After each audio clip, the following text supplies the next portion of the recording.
Assalamu alaikum, dear students. In our previous lectures, we discussed the oxidation of the alkene using osmium tetraoxide, and we talked about that this is a method of the 1,2 dihydroxylation, and that dihydroxylation is actually the syn dihydroxylation. Two hydroxy groups remain on the same side, because in that reaction we actually obtained a transition state.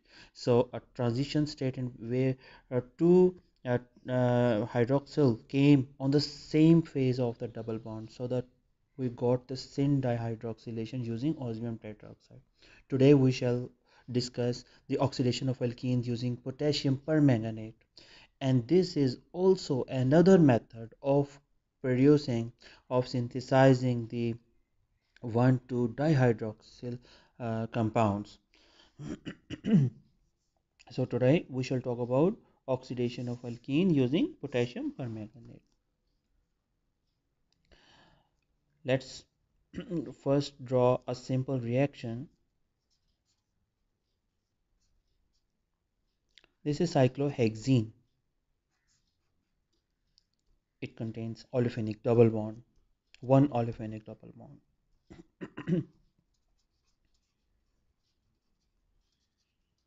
Cyclohexene. So when you react it with potassium permanganate in cold dilute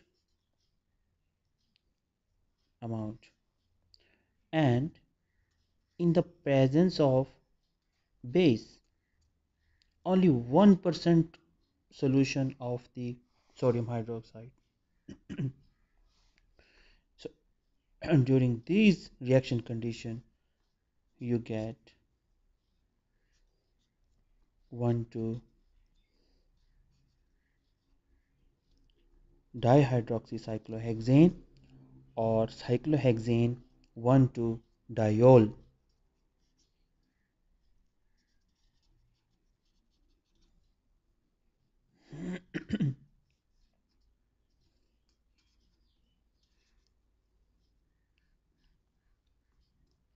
Cyclohexane 1,2 diol, or you could also have two hydroxyl group on the rear side of the ring, or you could have two hydroxyl group uh, pointing upward, pointing towards you, pointing out of the plane of the cyclohexane ring. But remember, the two hydroxyl group would remain oriented in the same direction, whether they are on the back side or whether they are on the front side. So this is syn product again. So the oxidation of alkene using potassium permanganate in cold dilute amount and in the presence of only 1% solution of the base. So what we get the 1,2 dihydroxy compounds. So this is another method of dihydroxylation.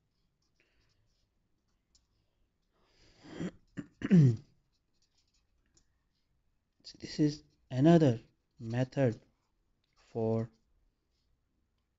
1,2 dihydroxylation.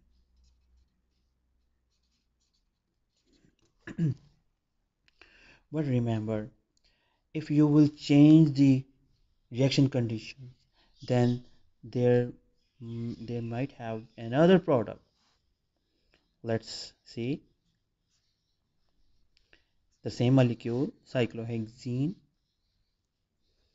but now we are using boiling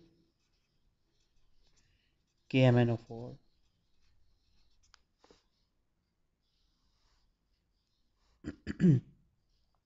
and concentrated one in the presence of an acid. What happened in this reaction? In this reaction, this carbon-carbon double bond, the olefinic double bond, it break down and you get carbonyl compounds.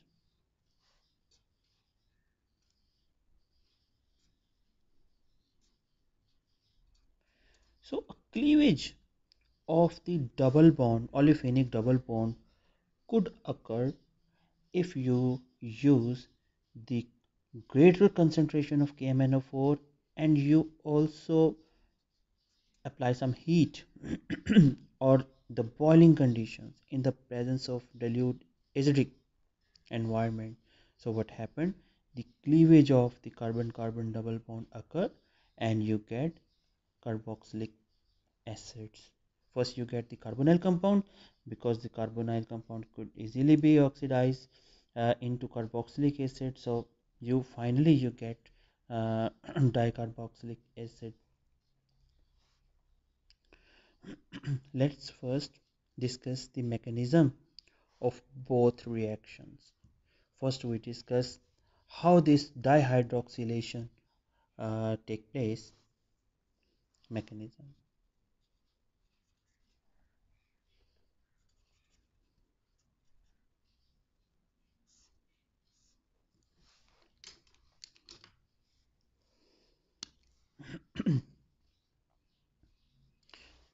We should be familiar with the structure of potassium permanganate.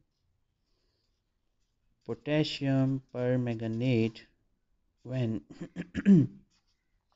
it is present in the basic solution, it actually, and this basic solution is very low, have a low concentration of the base.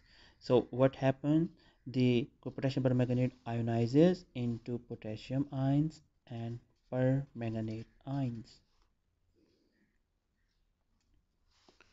What is the structure of this permanganate ion? Here the oxidation state of the manganese is positive 7. It means it is forming 7 bonds.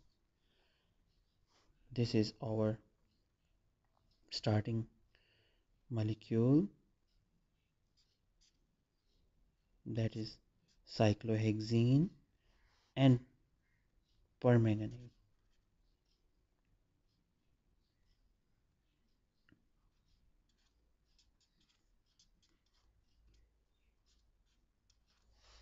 One, two, three, four, five, six, 7. So there are 7 bonds. So manganese have 7 oxidation state. Now what happens in the first step? Since manganese, it is attached to 4 electronegative element, it gets partial positive charge. It is getting electron deficient. And the similar way as we discussed earlier, where osmium was present, osmium in the environment of 4 electronegative elements got electron deficient. Here the manganese have gone electron deficient. So what, it pulls the electron density towards itself, this making this oxygen electron deficient. So what happens? This olefinic double bond, it acts as a nucleophile and attacks over here, making bond with this oxygen using this carbon, and this and this carbon, it gets electron deficient. So first what happens in the first step, that this olefinic double bond attacks over this oxygen, this bond moves over here and this bond moves over here. Since this carbon has got electron deficient, it gets positive charge, so this oxygen attacks over here. So you get a cyclic transition state that is well known as permanganate ester. Similarly way, in the last lecture you got the osmate ester, so here you get the permanganate ester. Let's draw the structure of that cyclic transition state.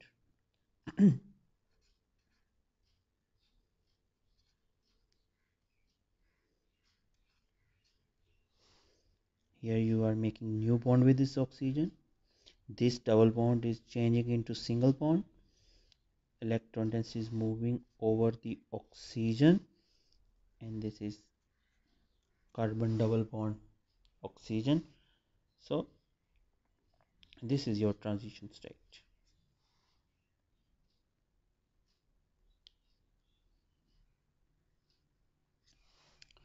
Permanganate. So cyclic transition state is obtained. And look, this transition state, that both oxygen atoms are attached to this cyclohexene ring from the same side. What happens in the next step? In the next step, actually, because we are using the basic solution, so basic solution would have water as well and hydroxide ion. So next step is the hydrolysis. This attacks over here and this moves over here.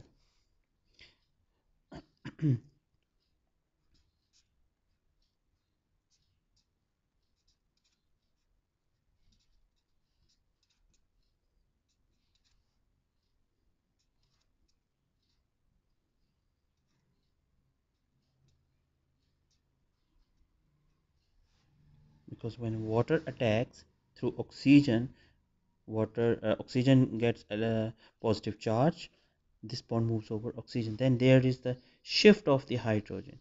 This bond moves over the oxygen and proton moves over here. This is called proton shift. So you get this.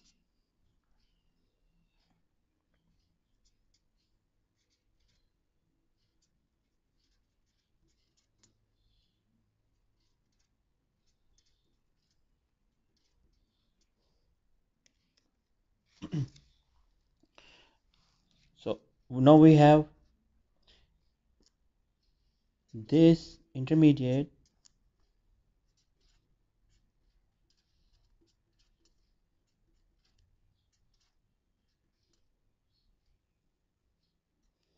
Again, what happened? Water attacks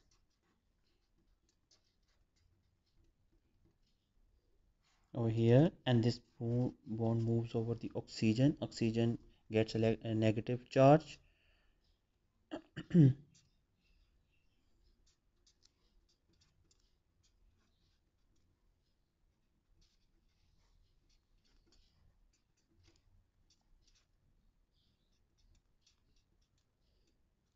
So again, proton shifts.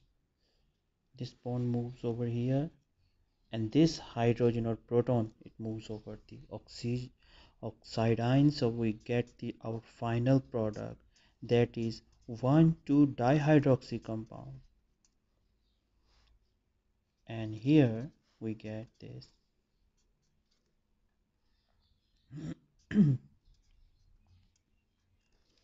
What is the oxidation state of the manganese here? Calculate it and then please tell whether it is 5 or not.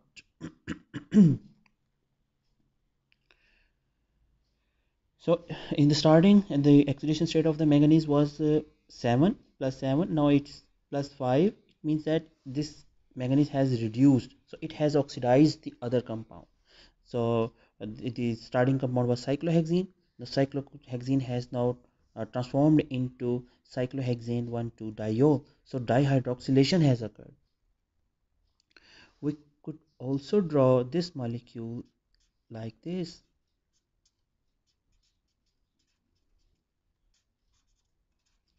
It means that two hydroxyl group are on the same phase of the double bond. So this is why this is called syn dihydroxylation.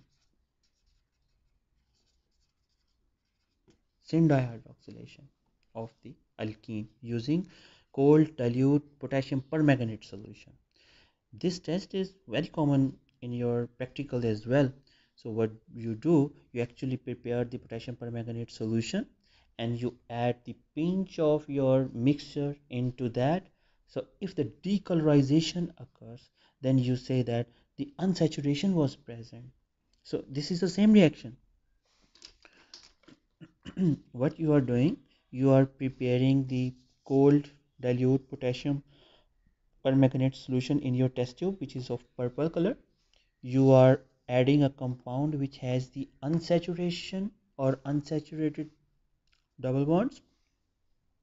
So on the final, you instantly you get cyclohexane 1,2 diol dihydroxylation occurs, which is these compounds are colorless.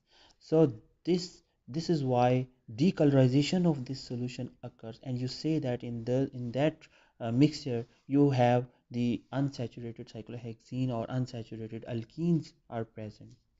So this reaction it has a practical applicability to test whether your compound has the unsaturation or not.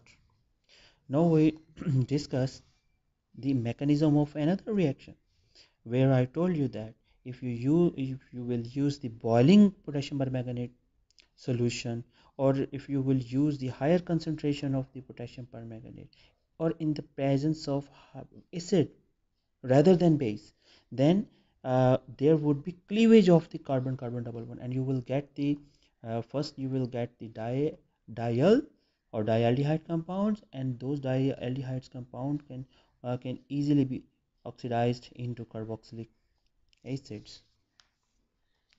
So let's now discuss the mechanism of cleavage of the carbon carbon double bond.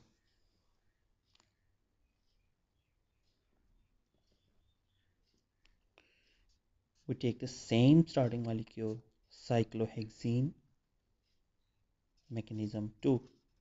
We call it mechanism of the second reaction. And we have potassium permanganate.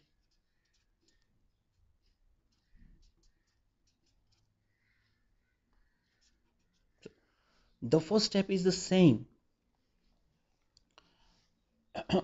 Since we are using the acidic environment, so this oxide has changed into hydroxyl group. First step is the same, that we will get a cyclic transition state, that is the permanganate ester. What happens that this olefinic double bond acts as a nucleophile and attacks over this oxygen, and this bond moves over here, and this bond moves over here, so you will get this cyclic transition state.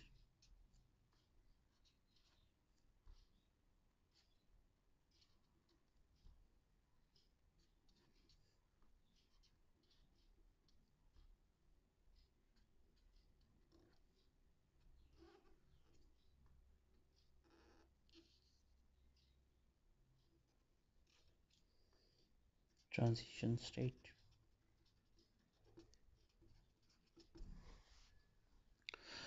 And this transition state is actually responsible for the cleavage of the carbon carbon double bond.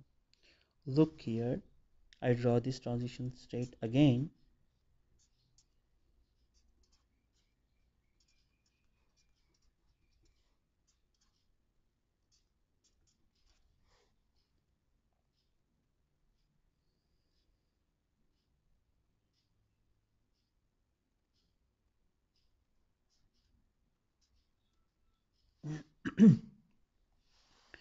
Instead of attacking water over here, what happens?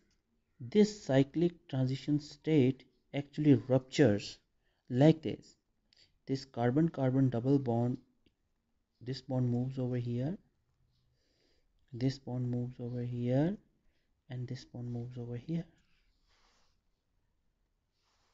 So this carbon carbon double bond, cleavage of this carbon carbon double bond occurs. We get the new carbon oxygen double bond. This bonds ruptures. This manganese oxygen bond also ruptures, and we get carbon carbon double bond. So first we get this compound.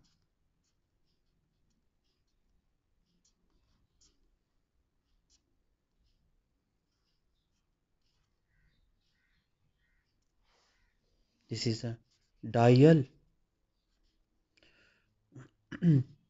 1 2 3 4 5 6, you can say 1 6. hexane diol. Hexane diol. This is a dialdehyde compound. Remember, these aldehydic compounds are easily oxidizable into carboxylic acids.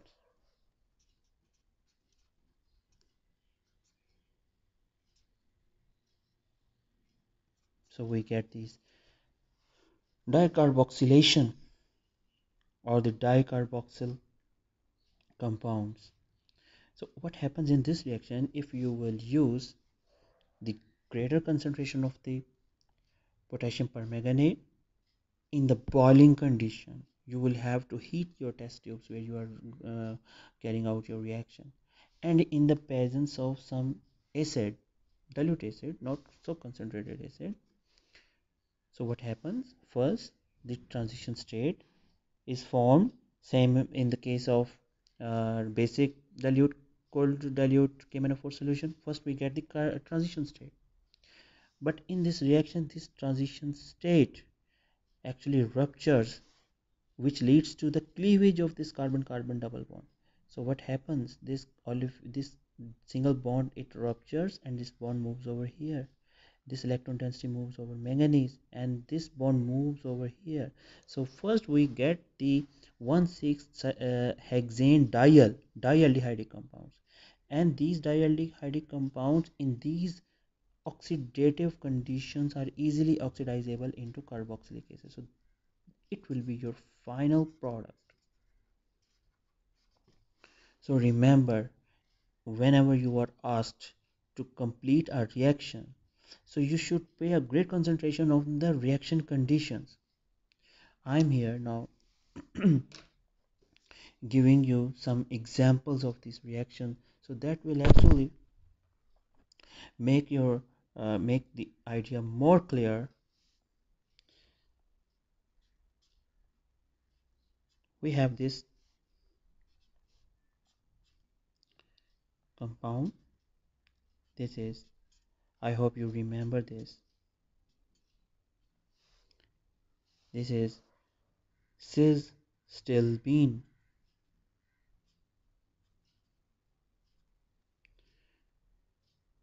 and you are you are said to complete the reaction using KMnO4, heat, and acid.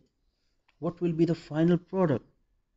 So you should be well familiar that when the boiling potassium permanganate is used in the acidic environment, then there wouldn't be any dihydroxylation. It first, this cleavage of this carbon carbon double bond would occur, and first you will get the dialdehyde, and those aldehyde would easily oxidize into carboxylic group. So you will get this compound. What is this? This is benzoic acid. So because this molecule is a similar molecule, so you will get the 2 moles of the benzoic acid.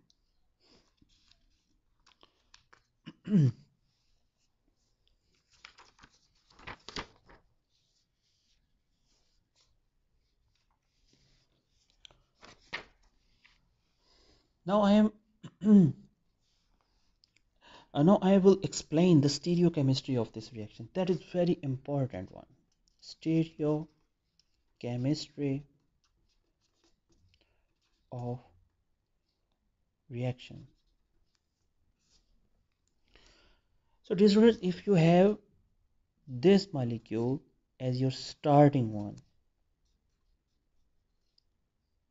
please pay full concentration now, because whenever there is a study of the stereochemistry, so because this is actually a hypothetical studies, and you will have to imagine the orientation of the molecule in your mind, so then it will be easier for you to understand. What is the name of this compound? This is cis 2 butene. Cis 2 butene. So when you use cold dilute KMnO4 in basic conditions,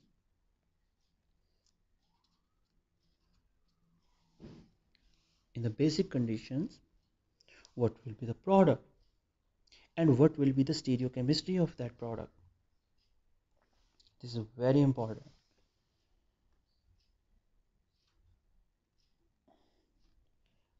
We know that when you use the cold dilute potassium permanganate in dilute basic solution, then dihydroxylation would occur. This olefinic double bond, for example, one hydroxyl group will be on this carbon and one hydroxyl group will be in this direction.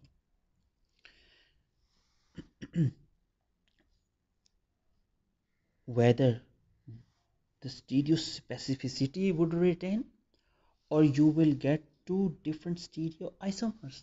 This is very important to understand. Let's first draw its mechanism that will actually make us to understand what is going to happen.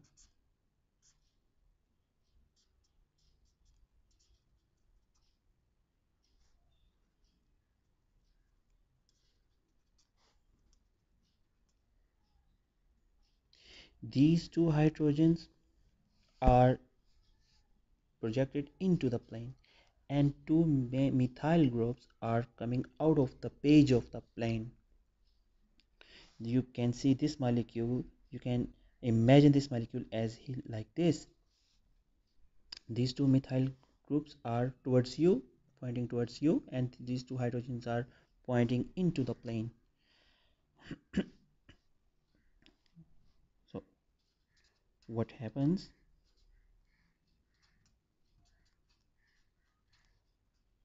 In the first step, you get a cyclic transition state. So this permanganate attacks from the lower phase of the double bond. It acts as a nucleophile, it will attack over this oxygen, and this bond moves over here, and this bond moves over here, and this oxide attacks on this carbon. Imagine that this permanganate ion is approaching from the lower phase of the double bond. So we will get transition state like this.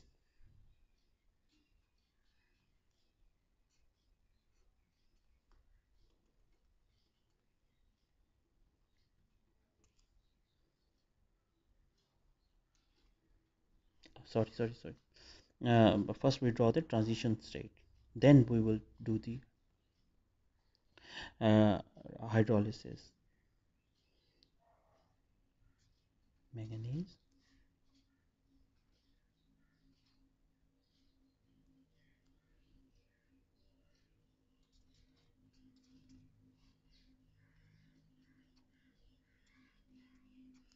then hydrolysis occurs. When we add the water, we get this final product.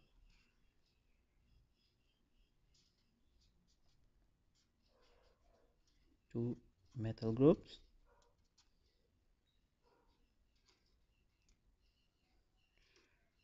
two hydroxyl groups. Hydrolysis actually attach converts cleaves this double single bond, and this oxygen now changes into hydroxyl bond.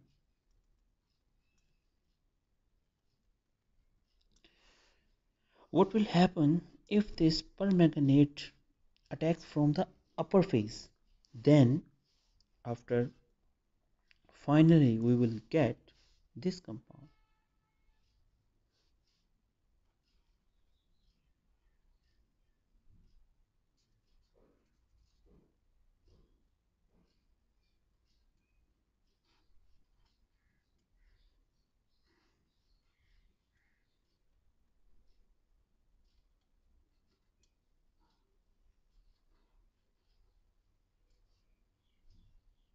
methyl and 2 methyl group and 2 hydroxyl. So in your reaction you are going to have these two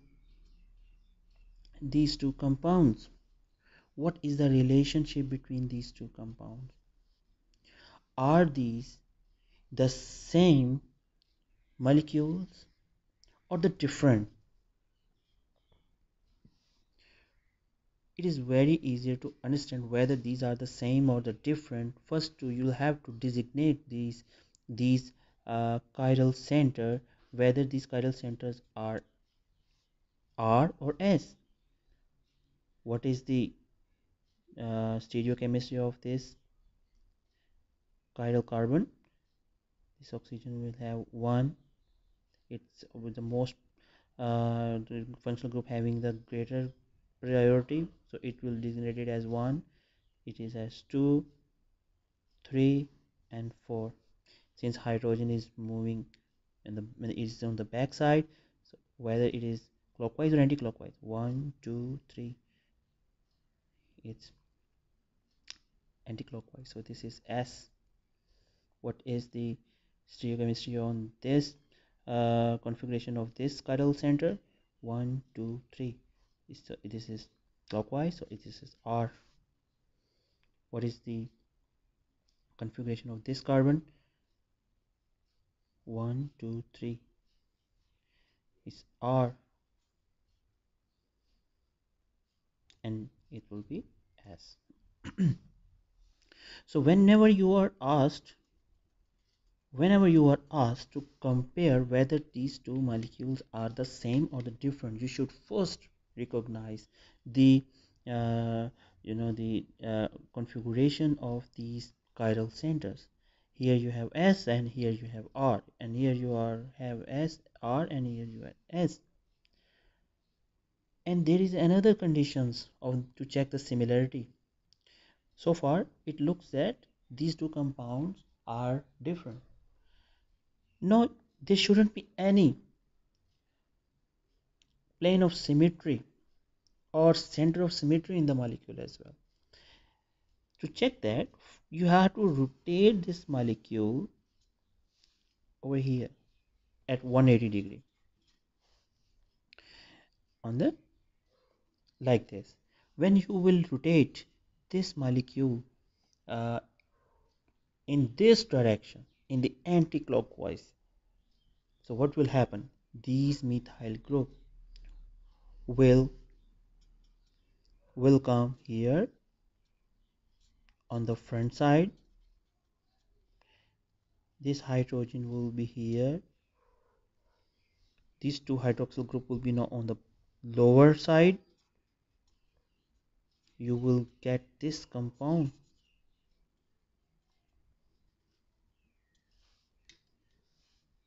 Now compare these two molecules. Are these the same or the different? These are the same. And whether, so no, we have concluded that these are not two different compounds. These are actually the same compound. Now whether this compound is a optically active or it's a meso compound. To compare whether it's a meso compound or not, you just draw, you should bisect this compound from the middle and see whether the two sides, after bisection, these two sides are the mirror images of each other or not. These are the mirror images. Hydroxyl here, hydroxyl here, methyl here, methyl here, hydrogen here, hydrogen. So actually this compound has imaginary plane that actually is bisecting these two sides into an equal parts. So this is a meso compound. Now what is the conclusion? When you have symmetrical alkenes, you will get meso compound. Meso compound. Remember this. This is the principle. So upon dihydroxylation, if your starting compound has symmetry in that, you will get a single compound, and that would be the meso one. It will have imaginary line that will bisect the molecule into two equal parts. You will not going to have the two different products. In case you have trans alkene, no, sorry, I should write like here, like this.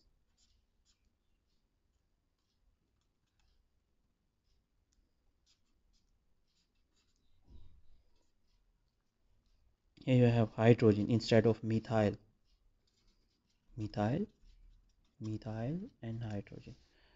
Upon adding cold, dilute KMnO4 in basic solution, what will the product? Upon recognizing the reaction condition, we will definitely say that dihydroxylation would occur. So if dihydroxylation would occur, whether the permanganate will attack from the lower phase or from the upper phase, it will attack from both sides, and you will get the two products. I am just now drawing the products. In the first,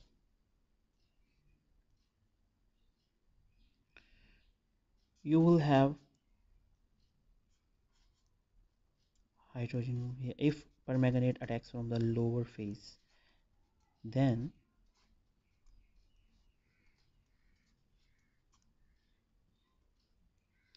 you will have this dihydroxylation product. If it attacks from the upper side, then you will have this product.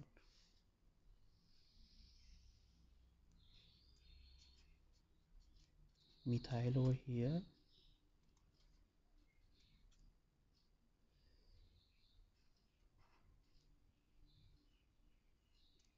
you will get these two products. When the potassium permanganate approaches from the lower phase, then you will get this dihydroxylate product, and when potassium permanganate attacks from the upper phase, then you will have this product. Now you are going to have these two. Now we'll have to decide whether these two compounds are the same or the different. First, you will have to assign the configuration of the chiral center. So 1, 2, 3. So it's anticlockwise, it's S. So this is R clockwise. What is the configuration here? 1, 2, 3.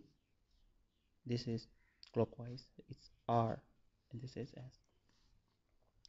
So first point of difference is the same, that there is inversion of configuration at this carbon. This carbon has S configuration while it has R.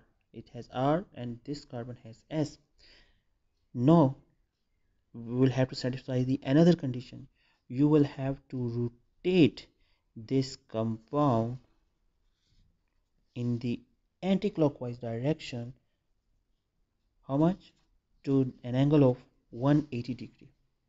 When you will rotate this methyl will now move over here, and this 2 hydroxyl now it will move on the downward direction. So we'll have this compound. First, when you will rotate, so this side will become this one. There will be the hydrogen over here.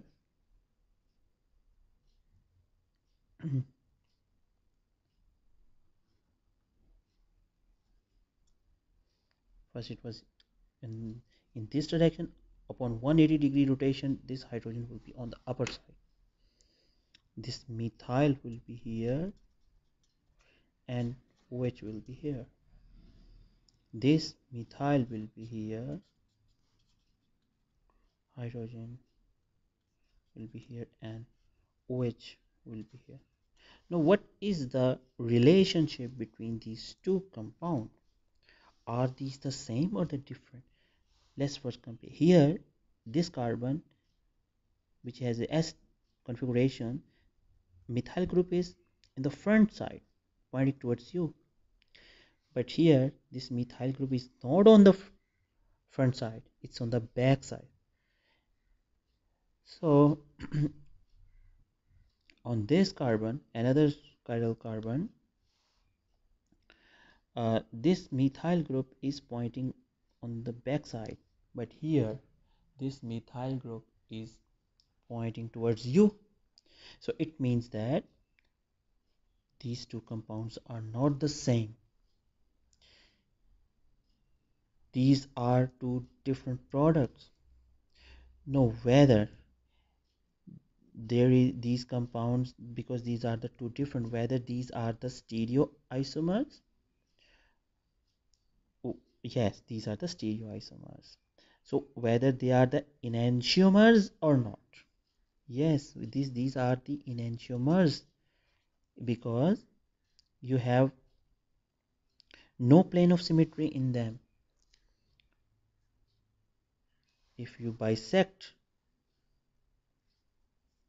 this compound to check whether it's a meso compound or not, you should first bisect it.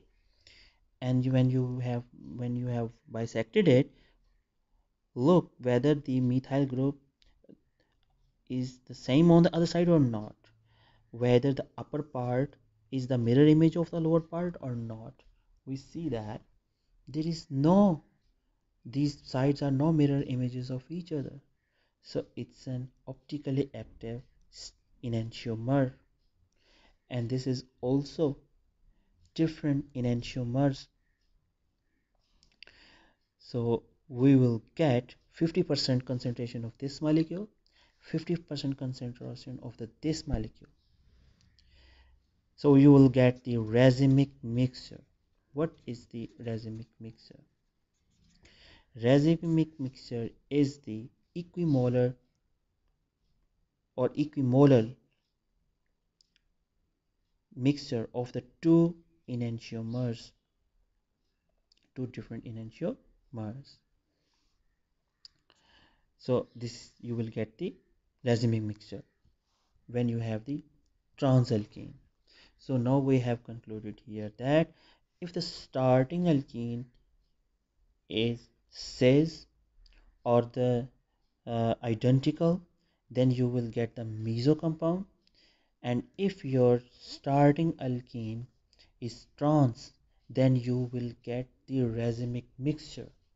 So students, these things are very important. You should remember this when your starting molecule has a configuration as a cis and two sides are identical of the double bond, then that alkene will transform into meso compound, identical compound, two identical compound. But when you have either trans alkene, although it's a symmetrical, but two methyl group are on the opposite side, so trans alkene is there, but you will get the racemic mixture.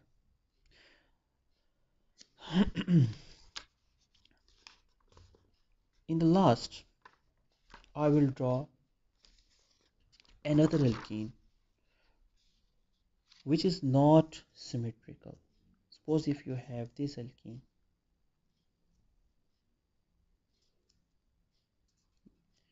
methyl, and here you have propyl group. Propyl mean I know what is a propyl group. You having three carbon. So instead of writing the three carbons, I'm just writing here Pr. So this is propyl, N-propyl, hydrogen and hydrogen. Two bigger or bulky groups are on the front side, and these hydrogens are on the back side. And you are questioned that by using potassium permanganate in cold dilute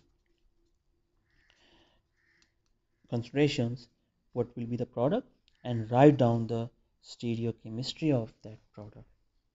So this is the third different case. In the first case, we discussed symmetrical alkene having identical groups on the same side, where we concluded that meso compound would be formed. In the second one, although these two groups were identical but were on the opposite side of this double bond, so or the trans alkene was there, but now we have cis alkane, but there we are not going to have these identical functional groups on the one side of this double bond.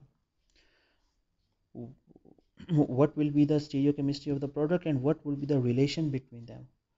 Either they will be the meso compounds, both, or two will be the enantiomers, or two will be the diastereomers of each other.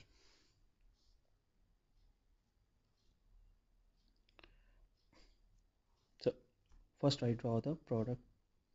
When the titanium permanganate attacks from the lower phase, then dihydroxylation would occur like this.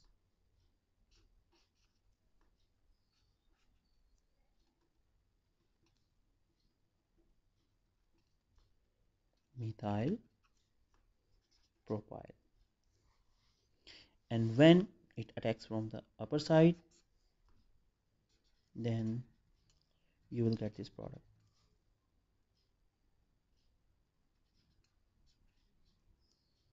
Methyl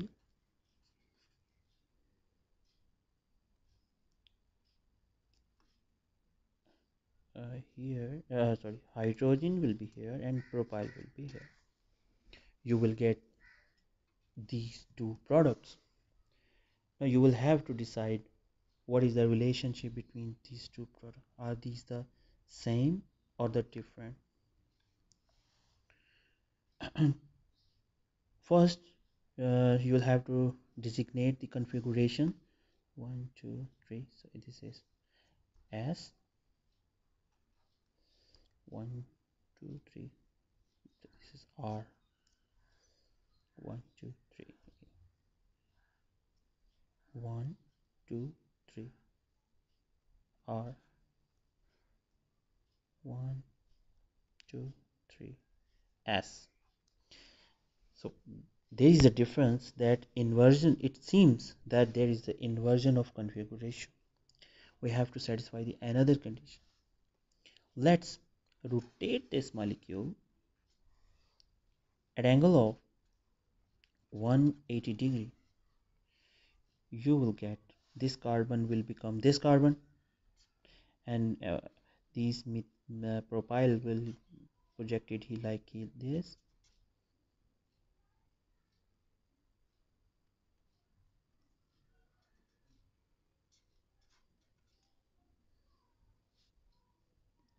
This carbon will become this carbon, and here methyl will be here, hydrogen will be here, and hydroxide will be here. Now compare this compound with this compound, whether these are the same or the different. First we designate this carbon as S or R. 1, 2, 3. So this is S, and this is R. Here S, here S, here R, here R. So it seems that configuration is the same. Whether this stereo center is attached to the same groups like this stereo center has been attached, this car is attached to propyl, but this carbon is not attached to any propyl group. It means that these are not the same compounds. These are the two different compounds. Whether, now we will have to check whether this compound has a plane of symmetry or not. So then if it has a plane of symmetry, then we will call it as a meso compound. But if it doesn't have any plane of symmetry, then it will be a enantiomer. What is the, let's bisect this compound into two equal parts, and whether this part is the mirror image of this part or not. We see that the upper phase is quite different from the lower phase. So this compound does not have any plane of symmetry. So this is one enantiomer, enantiomer 1, and this also does not have any plane of symmetry. This is enantiomer 2. So these are two different enantiomers. So again, now we conclude that if your starting alkene, although it is a cis, but it has two different functional group attached to the double bond, not identical, then you will get two different enantiomers. So thank you so much, dear students. I am leaving an example for you as an exam. You will have to draw the mechanism of this reaction. You will have to tell me the stereochemistry of the final product. When you will practice this, then definitely you will be well familiar of the dihydroxylation using potassium permanganate. I'm drawing a few problems, solve them, and then we will discuss. The first compound is the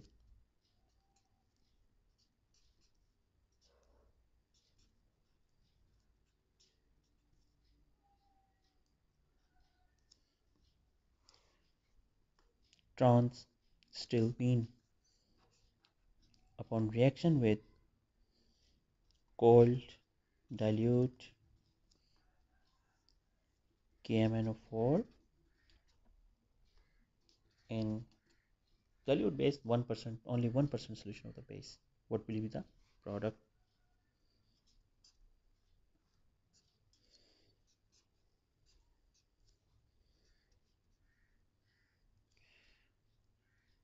I have this transdecalene system,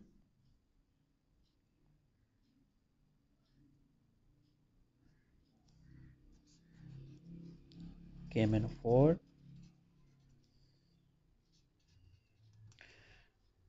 cold and dilute conditions. What will be the product? If there would be the two products, draw their structures. Which one will be the major and which one will be the minor? Try to understand the same example that I have explained when I used this osmium tetroxide instead of dilute cold KMnO4 solution. Draw the chair and the chair of structures of this decalene, cis and trans. Draw the cyclic transition state of the permanganate ester. See in and look into which transition state is more statically hindered. It will not leads to your product. Try to find that transition state that has a lower resistance while approaching this permanganate to this double bond, because this may approach from the upper phase on the same side of this methyl, or from the lower phase or opposite side of this methyl group. What will be the product? Draw their structures and then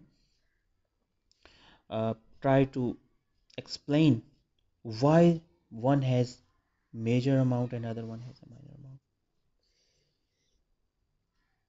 amount.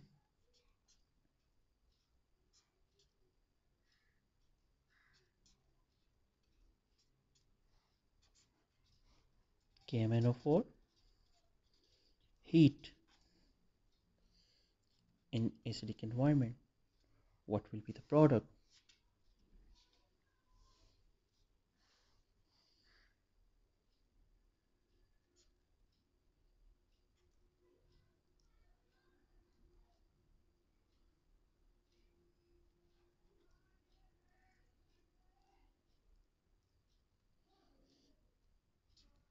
Tertiary group, methyl group, and hydrogen. Cold, dilute, KMnO4 in basic conditions.